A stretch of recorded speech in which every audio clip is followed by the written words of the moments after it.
السلام علیکم ورحمۃ اللہ وبرکاتہ۔ آپ کا استقبال ہے ہمارے چینل اردو کلاس میں۔ ہمیں امید ہے کہ آپ حضرات بخیر و عافیت ہوں گے اور اردو سیکھنے کے لیے ہر سبق کو اسٹیپ بائی اسٹیپ پڑھ رہے ہوں گے۔ کافی عرصے سے تعلیم الاسلام کے دوسرے حصے کو ہم یہاں تک پڑھ کر بند کر چکے تھے۔ اللہ رب العزت سے آپ بھی دعا کیجئے کہ اللہ پاک ہمیں وقت میں برکت عطا فرماوے اور شارٹ کام میں بہت زیادہ کام ہو جاوے، ایسی شکل صورتیں پیدا فرماوے۔ اب انشاءاللہ ہر ایک دو دن میں نیو سبق آتا رہے گا۔ اب ہمارے ساتھ جڑے رہیں، انشاءاللہ آپ کو نئی نئی چیزیں سیکھنے کو ملیں گی۔ آج ہمیں جو سیکھنا ہے وہ استنجے کا بیان ہے۔ استنجا کہا جاتا ہے پاکی حاصل کرنے کو۔ آدمی پیشاب پاخانہ یعنی اپنی ضرورت سے فارغ ہونے کے بعد جو پاکی حاصل کرتا ہے اس کو کہتے ہیں استنجا۔ استنجا یعنی پاکی حاصل کرنا کب مستحب ہے، کب سنت ہے اور کب فرض ہے، آج ہمیں پڑھنا بہت ضروری ہے۔ اگر ہم نے یہ نہیں سیکھا تو ہم کو معلوم نہیں ہوگا۔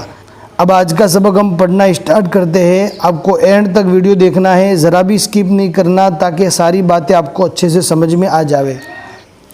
یہ تعلیم الاسلام کے دوسرے حصے کا 25واں صفحہ ہے۔ اگر آپ کو اس کا PDF چاہیے تو لنک ڈسکرپشن میں مل جائے گی، اور اگر فری آف کاسٹ لینا چاہتے ہیں تو آپ کو ٹیلی گرام جوائن کرنا ہوگا، وہاں پر ہم نے PDF ڈال دی ہے۔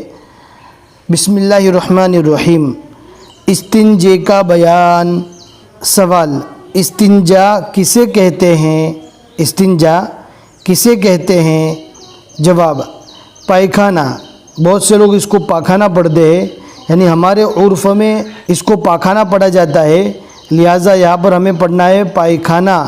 اور اگر کوئی پاخانہ پڑھتا ہے تو بھی صحیح ہے، کوئی غلط نہیں ہے، لیکن لکھنا اسی طرح ہے۔ پائخانہ یا پیشاب کرنے کے بعد جو ناپاکی بدن پر لگی رہے اس کے پاک کرنے کو استنجا کہتے ہیں۔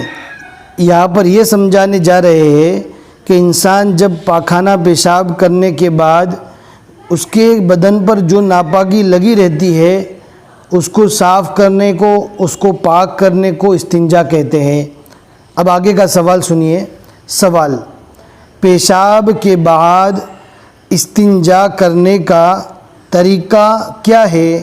یہ پیشاب کی بات بتا رہے ہیں، آدمی جو پائخانہ کرتا ہے اس کی بات نہیں ہے، یہاں پر پیشاب کی بات ہے کہ پیشاب کرنے کے بعد استنجا کرنے کا یعنی پاکی حاصل کرنے کا طریقہ کیا ہے؟ جواب: پیشاب کرنے کے بعد مٹی کے پاک ڈیلے سے، مٹی کا پاک ٹکڑا ہو، پاک ڈیلا ہو، اس سے کیا کرنا ہے؟ پیشاب کو سکھانا چاہیے۔ اصل طریقہ یہ ہے، آج یہ طریقہ ہم لوگ استعمال نہیں کرتے ہیں، یہ ہماری انتہائی کمزوری ہے۔ بعض دفعہ پیشاب کی نالی میں کبھی پیشاب رہ جاتا ہے تو اس کو ہٹانے کے لیے عام طور پر دقت ہو جاتی ہے، تو مٹی کا اگر ڈھیلا استعمال کرتے ہیں تو وہ پیشاب کو آسانی کے ساتھ چوس لیتا ہے، اپنے اندر جذب کر لیتا ہے۔ اب پیشاب کرنے کے بعد مٹی کے پاک ڈھیلے سے پیشاب کو سکھانا چاہیے۔ اس کے بعد پانی سے دھو، یہاں پہ نہ لکھا ہوا ہے وہ غلطی سے آ گیا ہے، دھو ڈالنا چاہیے۔ اس کے بعد پانی سے دھو ڈالنا چاہیے۔ ویسے تو صرف پانی سے اگر دھو ڈالیں گے، اچھی طرح پاکی حاصل کر لیں گے تو بھی ہم پاک ہو جائیں گے۔ اگر ڈیلا استعمال کریں گے تو پاکی کے اندر اور بھی زیادہ اچھائی پیدا ہو جائے گی۔ پھر اس کے بعد آگے کا سوال ہے پائخانہ کے متعلق۔ سوال: پائخانہ کے بعد استنجے کا کیا طریقہ ہے؟ آدمی نے پاخانہ کیا، اب اس سے پاک ہونے کا طریقہ کیا ہے وہ بتا رہے ہیں۔ جواب: پائخانہ کے بعد مٹی کے 3 یا 5 ڈیلوں سے، اوپر تو صرف ایک ہی ڈیلے سے کام ہو جاتا تھا، اب پائخانہ کیا ہے تو وہاں پر بتا رہے 3 یا 5 ڈیلوں سے پائخانہ کے مقام کو صاف کرے۔ پہلے زمانے میں جب پانی نہیں ہوتا تھا، لوگ جنگلوں میں جاتے تھے، وہاں پہ ٹوائلٹ کا اچھا انتظام نہیں ہوتا تھا، عام طور پر جو لوگ پاکی حاصل کرتے تھے مٹی کے ڈھیلوں سے پاکی حاصل کرتے تھے، جیسا کہ آج کے اس زمانے میں ٹیشو پیپر استعمال کرتے ہیں۔ پائخانہ کے بعد مٹی کے 3 یا 5 ڈیلوں سے پائخانہ کے مقام کو صاف کرے، پھر پانی سے دھو ڈالے۔ اچھا طریقہ یہ ہے کہ پانی سے بھی دھو ڈالے تاکہ اور بھی اچھی طریقے سے پاکی حاصل ہو جاوے۔ پھر آگے کا سوال ہے، بہت امپورٹنٹ ہے، دھیان سے سننا ہے سوال۔ استنجا کرنا کیسا ہے، یعنی پاکی حاصل کرنا کیسا ہے؟ مستحب ہے، سنت ہے، بہت ضروری ہے، کیا ہے؟ عام طور پر ہم لوگ پاکی حاصل تو کر ہی لیتے ہیں، لیکن ہم کو اس کا حکم معلوم نہیں ہے کہ ہم جو پاکی حاصل کر رہے ہیں مستحب ہے، سنت ہے یا فرض ہے۔ تو اگر جواب اچھے سے سنیں گے آپ کو بھی سمجھ میں آ جائے گا کہ کب فرض ہے، کب مستحب ہے اور کب سنت ہے۔ جواب، اگر پائخانہ یا پیشاب اپنے مقام سے بڑھ کر، اگر پائخانہ یا پیشاب آدمی نے استنجا کیا، پیشاب کیا یا پائخانہ کیا، اب وہ پیشاب اور پائخانہ اپنے مقام سے بڑھ کر ادھر ادھر نہ لگا ہو تو استنجا کرنا مستحب ہے، تو استنجا کرنا مستحب ہے۔ ادھر ادھر ناپاکی لگی نہیں ہے تو اس وقت استنجا کرنا مستحب ہے، لیکن عام طور پر ہم پاکی حاصل کر ہی لیتے ہیں۔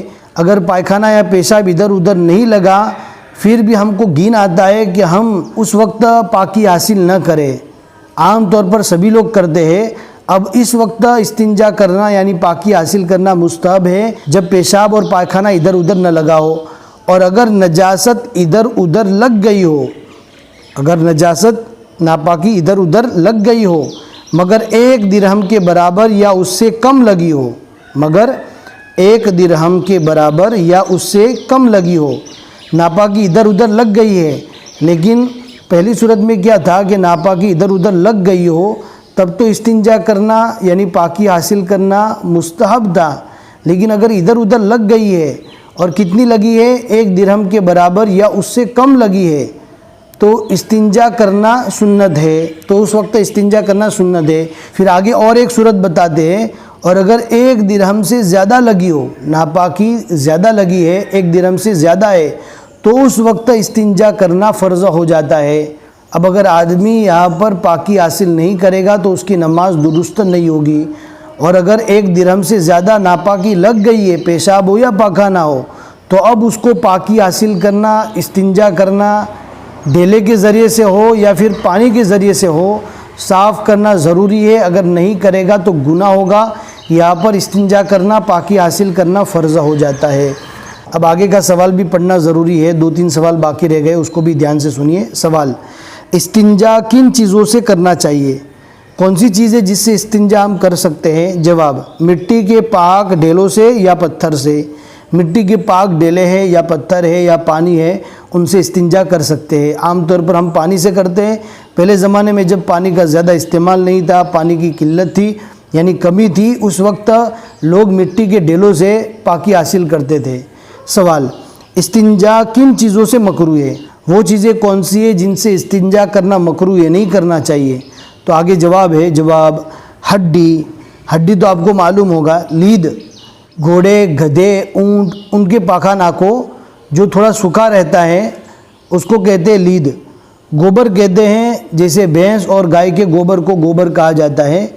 تو گوبر اور کھانے کی چیزوں، روٹی ہو گئی یا کوئی ایسی کھانے کی چیز ہو گئی، اس سے بھی استنجا کرنا مکروہ ہے، مناسب نہیں ہے۔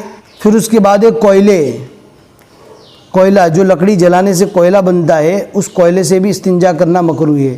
اور کپڑا ہوتا ہے، اس سے بھی استنجا نہیں کر سکتے، مکروہ ہے۔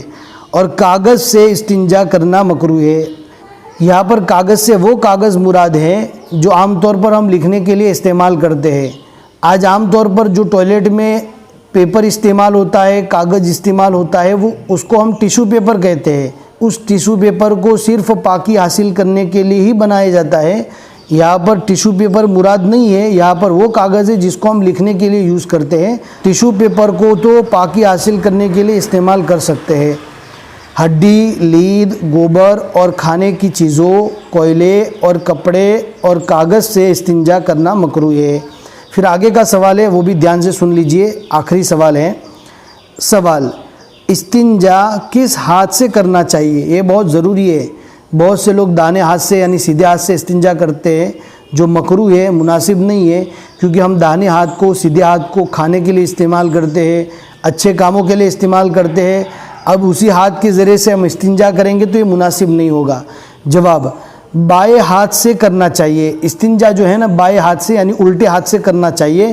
دائیں ہاتھ سے یعنی سیدھے ہاتھ سے استنجا کرنا مکروہ ہے، سیدھے ہاتھ سے استنجا کرنا مکروہ ہے۔ یہ آج کا پورا سبق تھا، مجھے امید ہے کہ سبق سمجھ میں آ گیا ہوگا۔ لائک کر کے ضرور بتا دیں اور ثواب جاریہ سمجھتے ہوئے اپنے سارے دوستوں کو بھی شیئر کریں۔ جتنے لوگ بھی اردو سیکھتے رہیں گے، عقائد اور مسائل سے واقف ہوں گے، جانیں گے، تو انشاءاللہ اس کا ثواب بھی آپ کو ملے گا۔ پھر ملیں گے انشاءاللہ اگلے سبق میں۔ السلام علیکم ورحمۃ اللہ وبرکاتہ۔